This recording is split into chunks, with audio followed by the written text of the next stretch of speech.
असेतु सिन्धुपर्यन्ताया यस्य भारतभूमिका पितृभूः पुण्यभूमिश्चैव स वै हिन्दूरिति स्मृतः। मित्रों, हमारे भारत भू का सच्चा इतिहास आपके समक्ष रखने का ये हमारा प्रामाणिक प्रयास है।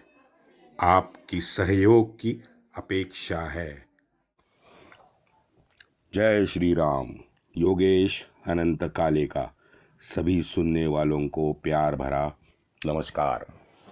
मित्रों, कल के लिए क्षमा चाहता हूँ, थोड़ा सा भावुक हो गया था। वो यूँ हो गया था कि मेरे हाथ में कल एक नई पुस्तक आई है। वहाँ पे हमारे भील जनजाति के 32 अंडमान के कैदियों के बारे में विस्तृत जानकारी लिखी है। और वो 37 थे, सॉरी, और 37 में से 22 है। ये 22 लोग अकेले नासिक के ज़िले से थे। तो कल मैं थोड़ा सा भावुक हो गया, तो वो राम प्रसाद जी की कविता भी पूरी नहीं पढ़ पाया, तो उसके लिए मैं क्षमा चाहता हूँ। वैसे शायद आखिरी लाइन उसकी ये है कि कायर न ये हृदय हो, कायर न ये हृदय हो, ये उसकी आखिरी लाइन है जो मैं कल भावुक होके खा गया था। हाँ, अत्याचार तो हमने मित्रों देख ही लिए। अब जरा इसके कानून देखते हैं कि अलाउद्दीन खिलजी ने कानून क्या बनाए थे। यहाँ ये जो जियाउद्दीन बर्नी है, ये अपने फिरोजशाही में कानून के बारे में डिटेल लिखता है कि अलाउद्दीन का हिंदू विरोधी पाशविक कानून सभी शहरों एवं ग्रामों में इतनी कठोरता से लागू किया जाता था कि चौधरी और मुकादम घोड़े पे नहीं बैठ सकते थे, चौधरी और मुकादम शस्त्र नहीं रख सकते थे, चौधरी और मुकादम महीन महंगे कपड़े नहीं पहन सकते थे तथा वो पान भी नहीं खा सकते थे। आगे बर्नी लिखता है, नजराना जमा करने के समय यह कानून सभी पर लागू होता था। लोगों को हुक्म का ऐसा गुलाम बना दिया था कि एक कर अधिकारी एक साथ 20 मुकादम या चौधरियों की गर्दन बांधकर लात और घूंसों से भुगतान वसूल करता था। कोई भी हिंदू अपना सर ऊंचा नहीं कर पाता था और हर हिंदू के घर में सोना या चांदी या टका या चीतल जो भी तो दूर रहा किसी की चीज पे आधिक्य दृष्टिगोचर नहीं हो पाता था। अभाव से असक्त होकर चौधरी और मुकादमों की पत्नियां, ये देखिए भांडों का खेल, नालायक हवस के मुल्ले। चौधरी और मुकादमों की पत्नियां भाड़े पर मुसलमानों के घर जाती थी। भुगतान वसूल करने के लिए घूंसे, गोदाम बंदी, जंजीर बंदी और जेल बंदी आदि उपायों का प्रयोग किया जाता था। लोग नजराना वसूल करने वाली अधिकारी को बुखार से भी ज्यादा बुरा समझने लगे थे। कर संग्रह नहीं करने वाले अधिकारी सीधा जेल में डालकर लात, घूसों और कोड़ों से पीटे जाते थे। कर संग्रह विभाग की नौकरी से लोग मृत्यु को ज्यादा श्रेयस्कर समझने लगे थे।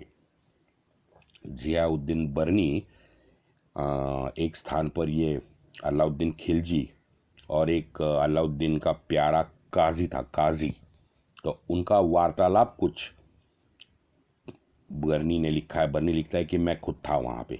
चलो देखते हैं क्या कर। सुल्तान ने काजी से पूछा, हिंदुओं के लिए कानून में क्या विधान है? नजराना भुगतान करने वाला या नजराना देने वाला? काजी ने उत्तर दिया, उन्हें नजराना भुगतान करने वाला कह दिया गया है।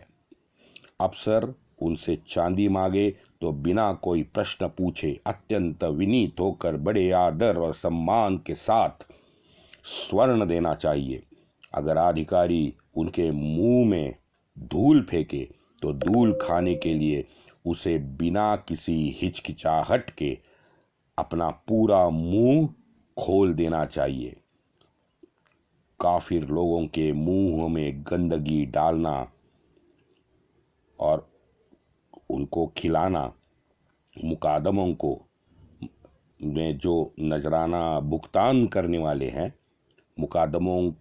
मुकादमों से अपेक्षित स्वीकृति है। अर्थात ये मुंह में थूकना भी मुकादम चाहे तो हिंदू स्वेच्छा से अपना मुंह हिंदू ने खोल देना चाहिए, बिकॉज हिंदू काफिर है। इस्लाम का गौरव बढ़ाना हमारा कर्तव्य है। अल्लाह उन लोगों से घृणा करता है क्योंकि वे कहते हैं कि उन लोगों को कुचल कर रखो। हिंदू काफिर लोगों को दबा कर रखना हम लोगों का खास धार्मिक कर्तव्य है, क्योंकि ये लोग पैगंबर के कट्टर दुश्मन है। पैगंबर ने हमें उन लोगों को हलाल करने के लिए उन लोगों को लूट लेने और बंदी बनाने की आज्ञा ऑलरेडी दे दी है, क्योंकि हमारे पैगंबर ने कहा है उन लोगों का इस्लाम में एक तो दीन की दावत से इस्लाम में बदल दो या उनको हलाल कर दो। अगर जिजिया दिया तो उसको गुलाम बना के उनकी धन संपत्ति को नष्ट कर दो।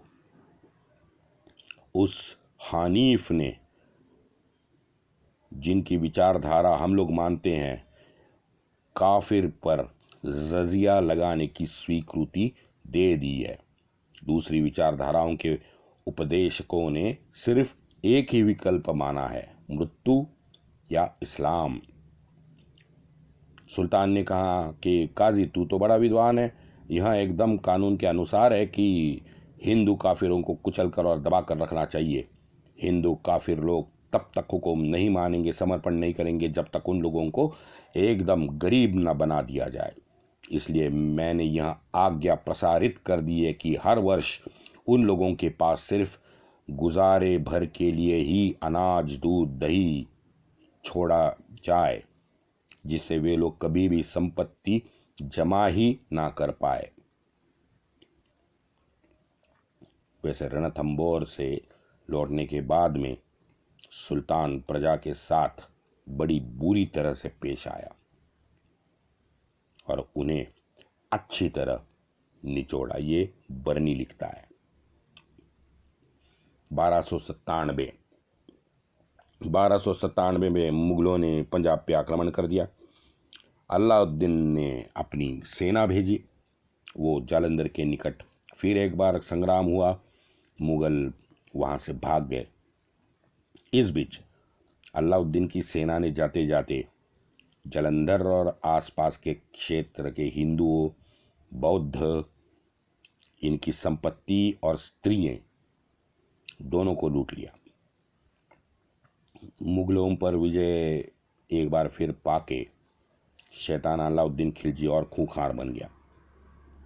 जैसे मैंने कहा कि उसने फिर बाद में अनहलवाड़ा गुजरात पे आक्रमण किया।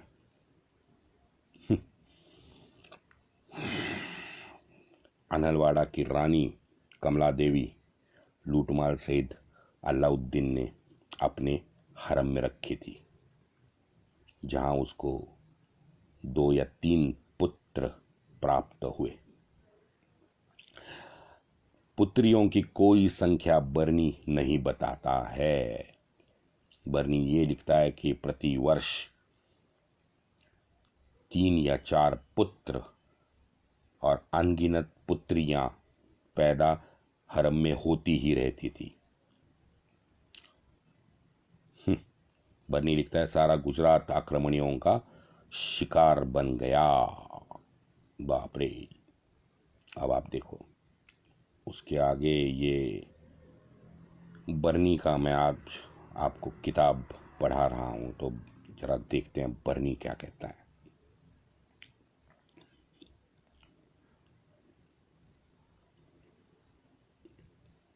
अलाउद्दीन ने पर्वतीय गढ़ रणथंबोर को चकनाचूर करने की ठानी। वीर पृथ्वीराज चौहान के वंशज हम्मीर देव इसके शासक थे। दो शैतान उलग खान और नुसरत खान ने इस गढ़ को घेर लिया। 1299 से 1201 2 साल ये दोनों लड़ रहे थे। 1301 में मिट्टी का ढेर बनाने के लिए जब एक दिन नुसरत खान दुर्ग की दीवार के समीप आया तो हिंदू सैनिकों ने दुर्ग से एक विशाल चट्टान लुढ़काकर उसका काम तमाम किया। सीधे युद्ध में रणथंबोर के किले के जीतने में अलाउद्दीन खिलजी को काफी नुकसान उठाना पड़ा। तब उसने इस्लामिक छल कपट की नीति का सहारा लिया। सीधी बात है यार, ये सब लोग ऐसे ही करते हैं। उसने मोटी रकम और जागीर का लालच देकर हम्मीर देव का मुख्यमंत्री रणमल्ल को अपने पाले में कर दिया। उस गद्दार ने मुस्लिम शत्रुओं की सेना के लिए किले का दरवाजा खोल दिया और मुस्लिम सेना किले के अंदर घुस गई। द्वार पर भयंकर मार काट मची। ऐसे लगा कि अलाउद्दीन खिलजी को वीर राजपूतों के तलवारों के भय से एक बार फिर खाली हाथ ही भागना पड़ेगा। लेकिन मुस्लिम सेना के महासागर के समक्ष वीर राजपूतों की तलवारें दर्जनों शत्रुओं का संहार कर एक एक कर जमीन पर गिरने लगी। कपट और संख्या बल के आधार पर शैतान अलाउद्दीन खिलजी रणथंबोर विजय करने में सफल हुआ। विजय के बाद अलाउद्दीन खिलजी ने गद्दार मंत्री रणमल्ल को इनाम में मौत दे दी तथा रणमल्ल के स्त्रियों को मुसलमानी हरम में खिलजी खींच लाया। उसकी पुत्री से, रणमल्ल की पुत्री से अलाउद्दीन को फिरोज शाह नामक एक शैतान प्राप्त हुआ जो भविष्य में भारत के लिए विध्वंसक बना चला था। शैतान अलाउद्दीन खिलजी के नृशंस हत्या और हिंदू बौद्ध स्त्रियों के बलात्कार की शैतानी क्रूरता से आहत हिंदू से धर्मांतरित गुलाम हाजी मौला बना शख्स ने अलाउद्दीन के खिलाफ विद्रोह मचा दिया। अलाउद्दीन से अधिकार पत्र पाने का बहाना कर वो कोतवाल से मिलने अंदर गया। जो कि कोतवाल उससे मिलने अपने घर से बाहर निकला, उसने कोतवाल को नीचे पटक कर उसका हलाल कर दिया। बरनी लिखता है कि हाजी मौला तब लाल प्रासाद यानी लाल किले की ओर बढ़ा। वहाँ एक छज्जे पर वो बैठा और छज्जे पे बैठ के सभी कैदियों को मुक्त करने का फरमान सुनाया और बाद में मुक्त किया भी। खजाने से स्वर्ण टकाओं की थैलियां ला कर लोगों में बांट दिया। शस्त्रागार से शस्त्र एवं शाही अस्तबल से कुछ घोड़े लाकर बागियों में बांटे। लाल कोट से घुड़सवारों का ये बागी दल लेकर हाजी मुल्ला सुल्तान शमशुद्दीन का पोता आलावी के घर से उसे लाकर गद्दी पर उसने बिठा दिया। मात्र 4 दिन के बाद अलाउद्दीन ने ये तख्त पलटा दिया और हाजी मौला और अलवी का सर काटकर भाले की नोक पर रखकर पूरे दिल्ली में घुमाया। अलाउद्दीन खिलजी ने 1306 ईस्वी में दक्षिण को लूटने के लिए अपना गुलाम मलिक काफूर के नेतृत्व में सैनिक अभियान भेजा। बहाना यह बनाया गया कि देवगिरी के यादव राजा रामदेव राय ने वार्षिक नजराना नहीं भेजा। मलिक काफूर ने देवगिरी, जो अब संभाजी नगर जिसे कहते हैं औरंगिया का, उसको घेर कर ध्वस्त कर दिया। गुजरात के शरणार्थी यादव राजा करण राय की पुत्री देवल देवी, वही देवल देवी, उस देवल देवी को अलादीन के पुत्र खीरज खान के हरम में भेज दिया गया। फिर उसने पूरे महाराष्ट्र को मलिक कफूर ने रौंद डाला। अनेक मंदिरों को मस्जिदों में कन्वर्ट कर दिया। 1309 ईस्वी में मलिक काफूर ने आंध्र की राजधानी वारंगल के शासक नरपति का दमन करके पूरा वारंगल लूट खसोट लिया। 1310 ईस्वी में इसने बल्लाड़ राजाओं की राजधानी द्वार समुद्र पर भी आक्रमण करके उसको नष्ट कर दिया। दक्षिण के लूट में मलिक काफूर ने 618 हाथी, 20,000 घोड़े, 95,000 मण स्वर्ण तथा अन्य कीमती हीरे जवाहरात दिल्ली सल्तनत को पेश की और नियम के अनुसार सिर्फ लूट का 5वां हिस्सा अपने हाथ ले लिया। शैतान मलिक कफूर इतना शक्तिशाली हो गया कि अलाउद्दीन उसकी पत्नियां और उसके पुत्र के झगड़े से लाभ उठाकर अलाउद्दीन की एक पत्नी और पुत्र को इसने बंदी बना लिया।